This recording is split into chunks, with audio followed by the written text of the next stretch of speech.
Hey guys, स्वागत है आपका आज की क्लास में जिसमें हम सीखेंगे वेरिएबल्स के बारे में, ऑपरेटर्स के बारे में, खुद के फंक्शंस हम कैसे लिखते हैं और इन सब का यूज करते हुए हम अपनी क्लास के एंड तक आज बेसिक मैथमेटिकल फंक्शंस जैसे कि किसी स्क्वायर का एरिया फाइंड करना हो गया, simple principal interest rate calculate करना हो गया, ये सब सीखेंगे। शुरू करने से पहले मैं सिंपल टर्म से आपको बताना चाहूंगा वेरिएबल होता क्या है। वेरिएबल दरअसल कुछ नहीं, बस एक डेटा को स्टोर करने का एक जरिया है आपके। डेटा क्या होता है?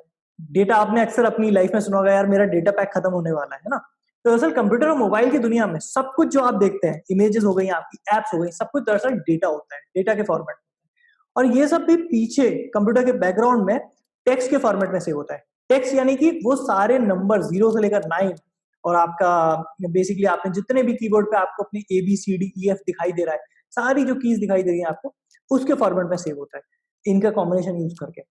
तो दरअसल सब कुछ, इवन जो आपकी इमेज हो गई, वो भी कंप्यूटर उसको टेक्स्ट फॉर्मेट में कन्वर्ट करता है और सेव करता है। जब उसको दिखाना होता है तो वो टेक्स्ट पढ़ता है और बोलता है अच्छा हाँ ये ग्रीन कलर का पिक्सल डालना है मुझे, अच्छा यार रेड कलर का डॉट डालना है। ऐसे वो हजारों लाखों डॉट्स को पढ़ता है, उनको डालता है और आपको इमेज दिखाता है। और चूंकि कंप्यूटर इतना फास्ट होता है इसलिए आपको पता भी नहीं चलता कि उसके पीछे इतना सारा ऑपरेशन हो रहा है। तो इस तरह से हम बेसिकली सारा डेटा कंप्यूटर में सेव करते हैं। तो आइए सबसे पहले हमें ये समझना होगा कि वेरिएबल्स के बारे में जानने से पहले एक इमेजिन कीजिए आप अपने दिमाग में कि जो ये पूरी प्रोग्राम की दुनिया है हमारी, ये एक गवर्नमेंट ऑफिस की तरह काम कर रहा है ना। आप एक आईएएस ऑफिसर हैं, आप यानी कि प्रोग्रामर, और जो आपका कंपाइलर है वो दरअसल एक क्लर्क है। आप उस क्लर्क को जो भी ऑर्डर देंगे वो उसका पालन करेगा, ठीक है। और क्लर्क बहुत ही एफिशिएंट है, लेकिन जो आपको सही तरीके से ऑर्डर देना पड़ता है उसको आपको बताना पड़ता है, भाई कहाँ कहाँ रुकना है, जाइए ऑर्डर पूरा कर, तभी वो सही से कर पाता है। तो आपका जो कंपाइलर है, आप उसको बता सकते हैं कि अब आपके पास अलग अलग प्रोजेक्ट जो आपके चल रहे होंगे उनकी फाइल से होंगी, अलग अलग फाइल में अलग अलग डेटा होगा आपका। तो आप चाहेंगे कि आप यार अलग अलग फाइल को अलग नाम से सेव करें, है ना, और कहीं सेव करके रखें। तो आप अपने क्लर्क को बुलाएंगे और बोलेंगे यार मेरे लिए ना कुछ खाने रिजर्व करके रख देना कि जिनमें मैं अपना डेटा सेव करना चाहूंगा। तो एक बार में आप लेकिन एक ही खाना रिजर्व कर सकते हैं अभी के लिए, ठीक है। तो अब आप सबसे पहले आप डिक्लेयर करना चाहेंगे यार कि वेरिएबल की यार मतलब एक खाना रिजर्व कर दिया और उसका नाम रख दिया, उसमें लेबल लगा दिया एक्स, ठीक है। तो मैंने पहले एक वेरिएबल डिक्लेयर कर दिया। अब थोड़े टाइम आप बाद आप बोलना चाहेंगे यार ठीक है तूने वो रिजर्व किया था ना खाना, उसमें जाके 5 सेव कर दे, कोई डेटा सेव कर दे ना। तो उसमें जाके नंबर 5 सेव कर दिया अपन ने। फिर आप बोलेंगे यार क्लर्क भैया एक काम करो, मेरे को पढ़ के सुना दो उस फाइल में क्या लिखा है। तो आप उसका लिए प्रिंट एलन का कमांड यूज कर सकते हैं। तो अब आप प्रिंट एलन का कमांड यूज करेंगे। तो अब आप जैसे यहाँ पर देख पा रहे होंगे कि हमारे यहाँ जो आउटपुट है उसमें जो हमने यहाँ पर प्रिंट किया है यानी कि एक्स, वो आ गया है। तो अब दरअसल हो क्या रहा है, यहाँ एक लाइन बाय लाइन इसको समझते हैं। सबसे पहले तो कंपाइलर भैया आए, उन्होंने देखा कि यार आपने यहाँ पर इंट लिख रखा है, इसका मतलब वो समझ गया कि आप इंटीजर टाइप का एक वेरिएबल की बात कर रहे हैं, और आपने उसके अगले वर्ड में लिखा हुआ है उसका नाम। तो वो समझ जाता है कि इसका नाम एक्स है। अब नाम कुछ भी हो सकता है, ठीक है। इसका नाम हो सकता है कि बेसिकली आज के प्राइस या दाल के प्राइस भी हो सकता है, उसका नाम हो सकता है मेरी बेटी की रैंक, हो सकता है प्राइस सिंपली, हो सकता है स्पीड, हो सकता है कुछ भी हो सकता है नाम। और ये मैथमेटिकल फंक्शन जैसे कि हम एक्स वाई जेड जो हम मैथमेटिक्स में यूज करते थे वो नाम भी हो सकते हैं इसके।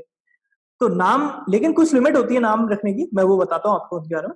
पर सबसे पहली लाइन में क्या हो रहा है, कंप्यूटर समझ जा रहा है कि आप एक इंटीजर डिक्लेयर करना चाह रहे हैं, यानी आप उतनी स्पेस रिजर्व करके रखना चाह रहे हैं अपनी कंप्यूटर की मेमोरी में। अगली लाइन में आप क्या करते हैं कि उसको बताते हैं कि यार जो मेमोरी तूने मेरे लिए रिजर्व की थी ना उसमें जाके 5 लिख दे, ठीक है। तो वो यहाँ क्या करते हैं, कंपाइलर भैया जाते हैं, उठाते हैं फाइल जिसमें 5 लिखा हुआ है और जाके उस खाने में रख देंगे।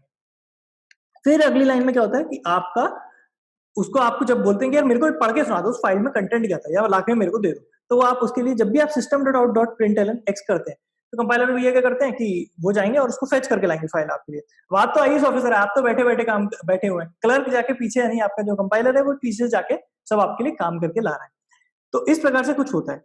मैं आपको डिटेल में भी समझाऊंगा कि जावा में मेमोरी किस तरह से काम करती है, पर उससे पहले आपके मन में ये आ रहा होगा इंट क्या लिखा हुआ है ना।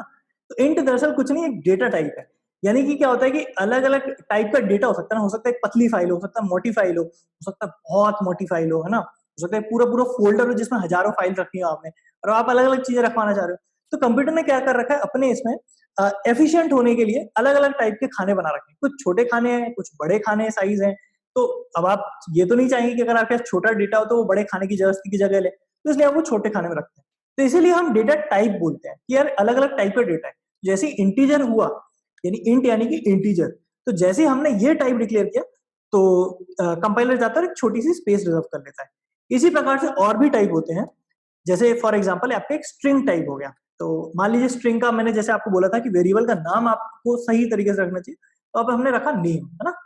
ठीक है, तो स्ट्रिंग का हमने नेम रखा, तो हमने एक वेरिएबल डिक्लेयर कर दिया स्ट्रिंग टाइप का जिसका हमने नाम रखा नेम, और उसको हमने अब सेट कर दिया। तो अब आप बोल रहे हैं कंपाइलर भैया से कि यार कंपाइलर भैया एक काम करो, जो मैंने नेम स्ट्रिंग टाइप का खाना एक रिजर्व करवाया था ना आपसे, जिसका नाम नेम रखा था, उसको जाके उसमें सिद्धार्थ सेव कर दो। ठीक है, तो कंपाइलर भैया जाएंगे दौड़ के और खट से सेव करके आ जाएंगे।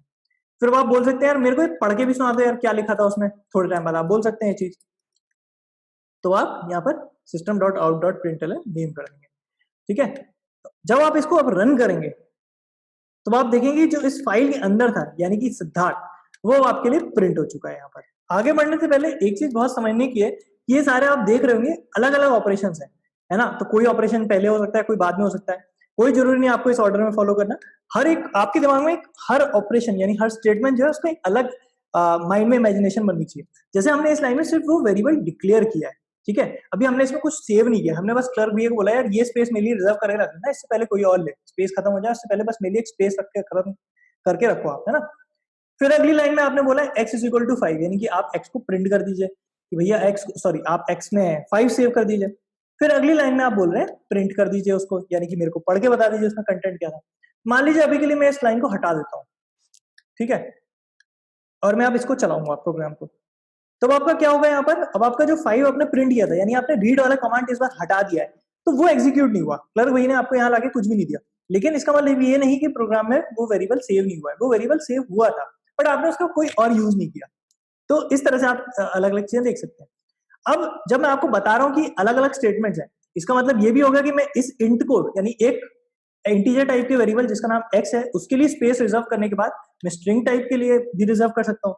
तो मैं जो स्ट्रिंग नेम मैंने यहाँ बाद में जाकर रिजर्व किया है वो पहले भी कर सकता हूँ, तो मैंने यहाँ जाके रिजर्व कर दिया और ये प्रोग्राम अभी भी चलेगा, बस इसमें थोड़ा सा ऑर्डर इंटरनली बदल गया है। तो हमने सबसे पहले एक खाना रिजर्व किया अपने लिए जिसमें हमने रखा इंटीजर टाइप एक x रिजर्व कर लिया, अगले में हमने वेरिएबल रखा, वेरिएबल नेम लिया और उसको स्ट्रिंग टाइप बना के उसके लिए जगह रिजर्व कर ली।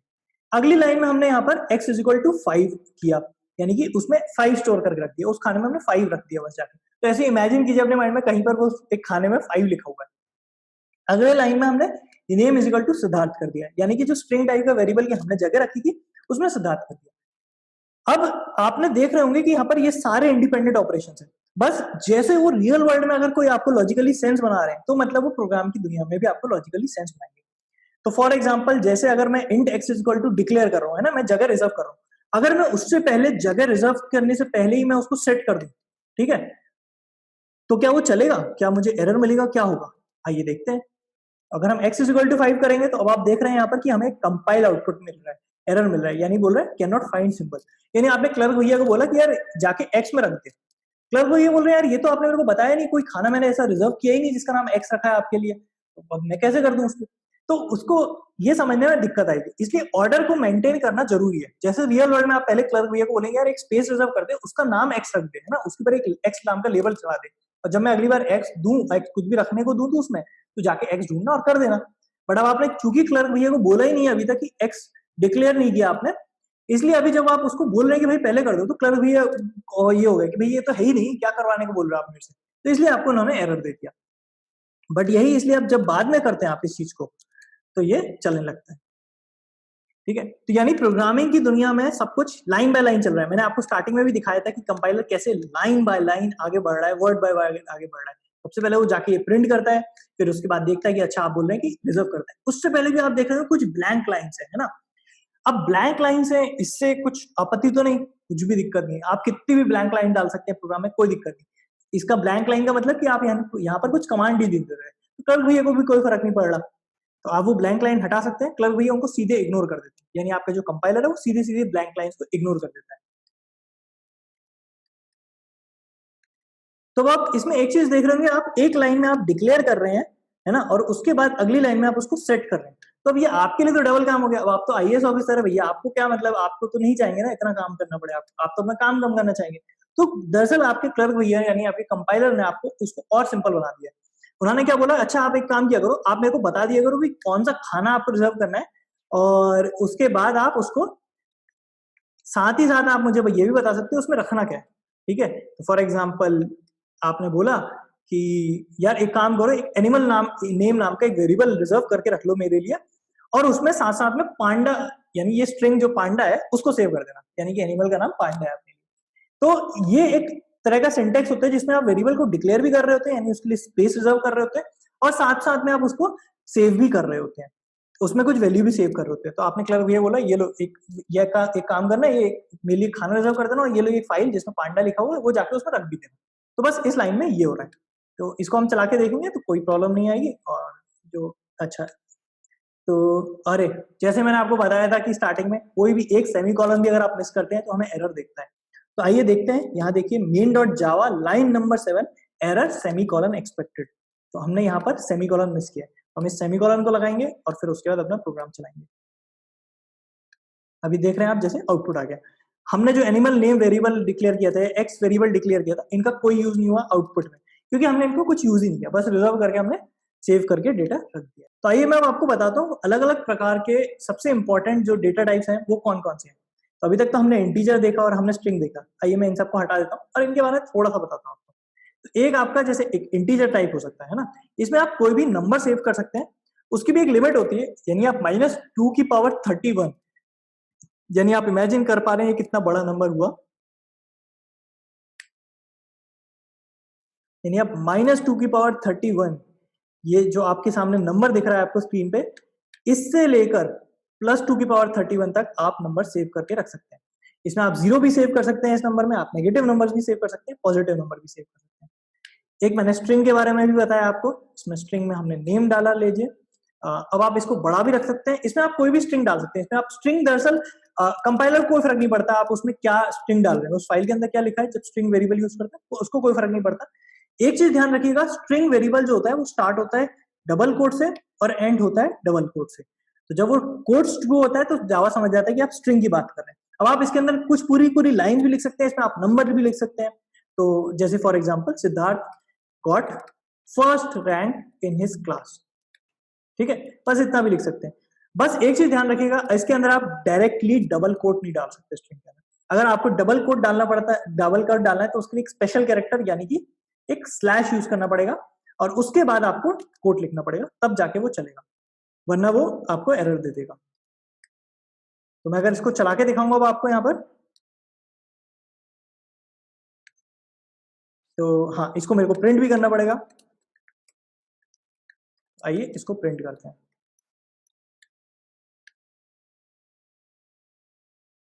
तो सिद्धार्थ गॉट फर्स्ट रैंक और ये डबल कोट प्रिंट हुआ है। ध्यान रखिएगा ये बहुत ही इंपॉर्टेंट चीज है, ये स्लैश डालते ही एक स्पेशल कैरेक्टर टाइप से बन जाता है, और इसके बाद अगर आपने स्ट्रिंग के अंदर डबल कोट डाला है तो वो प्रिंट हो जाता है। अगर आपको अभी समझ ना आया हो ये चीज तो भूल जाइए, इसको मैं हटा देता हूँ उसके लिए, और यहाँ पर सिर्फ एक कोट लगा के हम इसको एंड करेंगे। ध्यान रखिएगा हर वेरिएबल डेटा टाइप को डिक्लेयर करने का एक तरीका होता है। आपके क्लर्क भैया ने बोल रखा है कि यार जब भी मुझे तुम स्ट्रिंग टाइप दो ना तो इस तरह से देना, मुझे ना एक डबल कोट लगा के देना, फिर उसके अंदर कुछ लिख के देना और फिर डबल कोट एंड कर देना। मुझे परवाह नहीं तुम डबल कोट के अंदर क्या कर रहे हो, ये कोट्स के अंदर क्या कर रहे हो, जब तक मुझे तुम दोगे मैं एज इट इज उठाऊंगा जाके रख के आ जाऊंगा। तो ये स्ट्रिंग का तरीका होता है। ऐसे ही एक तरीका होता है जो आप यहाँ पर ये नंबर देख रहे हैं, इंटीजर टाइप फॉर्मेट देख रहे हैं, ये डेसिमल सेव नहीं कर सकता, ये सिर्फ होल नंबर सेव कर सकता है, 0 1 2 3 4 5 -5 -6, बट ये डेसिमल नहीं सेव कर सकता। उसके लिए आपके लिए होते हैं फ्लोट, और भी होते हैं बट अभी के लिए हम फ्लोट समझेंगे। तो लीजिए हमने एक वेरिएबल रखा, उसका नाम मान लीजिए रखा फ्लोट एफ, है ना, और हमें इसमें कुछ फ्लोट वैल्यू सेव कर सकते हैं। उसके लिए आपको 5.67 यानी जो डेसिमल वैल्यू है वो रखना पड़ेगा, और एंड में एक एफ लिखना पड़ेगा। ये बहुत ध्यान रखिएगा कि अगर आप फ्लोट लिखना चाह रहे हैं तो आपको एक एंड में एफ लिखना पड़ेगा। ये आपके क्लर्क भैया का ऑर्डर है, अभी के लिए समझ लीजिए क्लर्क भैया आपको ये ऑर्डर दिए हैं कि जब भी तुम मुझे फ्लोट टाइप दो तो मुझे इस तरह से देना। उसी प्रकार से कैरेक्टर टाइप भी होता है, कैर, है ना, जिसका मान लीजिए हमने नाम रख दिया अभी के लिए सी। कैर में होता है सिर्फ एक कैरेक्टर, यानी सिर्फ एक कैरेक्टर लिख सकते हैं आप। उसके लिए आप क्या करते हैं, उसमें एक सिंगल कोट डालते हैं, और जो कैरेक्टर का कोई भी कैरेक्टर, वो नंबर हो सकता है, वो आपका कोई भी कीबोर्ड में आपको जो A B C D E F capital small सब दिख रहे हैं वो सब भी हो सकते हैं, तो आप कैरेक्टर करते हैं। एक और स्पेशल टाइप का वेरिएबल होता है जो सिर्फ प्रोग्रामिंग की दुनिया में पाया जाता है, वो है बुलियन। बुलियन यानी कि वो सिर्फ ये सेव करता है कि जो भी आप बोल रहे हैं वो सच है या गलत, यानी ट्रू और फॉल्स, बस वो ये सेव करता है। तो एक बूलियन टाइप का वेरिएबल होता है, आपका डेटा टाइप होता है, जिसमें हम बस सच्चाई ही सेव करते हैं। उसके लिए दो वैल्यूज हो सकती है, ट्रू या फॉल्स। तो हम जब ट्रू लिखते हैं तो वो ट्रू सेव करता है, और जब हम फॉल्स लिखते हैं तो फॉल्स सेव करता है। ध्यान रखिएगा, ट्रू और फॉल्स दोनों ही रिजर्व्ड कीवर्ड्स हैं। इनका यूज अभी नहीं आएगा, इनका जब हम कंडीशनल स्टेटमेंट यानी कि अगले क्लास में सीखेंगे तब उसका बहुत यूज आएगा। तो अगर आपको अभी बूलियन बहुत अच्छे समझ में नहीं आ रहा तो इग्नोर करके चलिएगा इसको। अब आप अलग अलग टाइप को इनको प्रिंट करके देखिए, तो आपको बेटर समझ में आएगा। इसको एक बार का पॉज कीजिए अपने वीडियो को और यहाँ पर प्रिंट करके देखिए। तो हमने इस प्रकार से अलग अलग डेटा टाइप डिक्लेयर करना सीखे। हमने फ्लोट के बारे में जाना, जिसमें हम डेसिमल पॉइंट के डेसिमल टाइप के सेव कर सकते हैं। हमने स्ट्रिंग टाइप के बारे में जाना, जिसमें हम स्ट्रिंग टाइप का सेव कर सकते हैं। हमने इंटीजर टाइप जाने, जिसमें हम सिर्फ होल नंबर सेव कर सकते हैं। हमने कैरेक्टर जाने, उसमें हम सिर्फ एक सिंगल कैरेक्टर सेव कर सकते हैं। बूलियन टाइप जाना, जिसमें सिर्फ सच्चाई सेव कर सकते हैं। अब अलग अलग को सेव करने का अलग अलग तरीका है। इसके आगे हमें एफ लगाना पड़ता है, डेसिमल के आगे, होल नंबर के आगे कुछ भी लगाने की जरूरत नहीं। हमने यहाँ पर जो स्ट्रिंग है उसके लिए कोट्स के बीच में करना पड़ता है। ऐसा क्यों? इसकी सिंपल सी बात ये है कि बहुत सारी चीजें क्लर्क भैया यानी हमारे कंपाइलर भैया ने आपको अपने लिए इजी बनाने के लिए कर दी, ताकि उनको क्लियरली समझ में आ जाए कि आप क्या कर रहे हैं। उन्होंने एक कन्वेंशन बनाया, और ये हर programming language to programming language differ करते रहते हैं।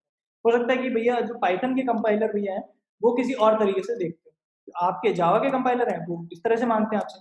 तो ये जावा का कंपाइलर जो है वो आपसे इस तरह से मांग रहा है कि जब आप तुम इस तरह से दोगे तो मैं समझ जाऊंगा कि फ्लोट दे रहे हो, और जब आप इस तरह से डबल कोट में रख के दोगे तो आप समझ जाओगे कि आप स्ट्रिंग दे रहे हो।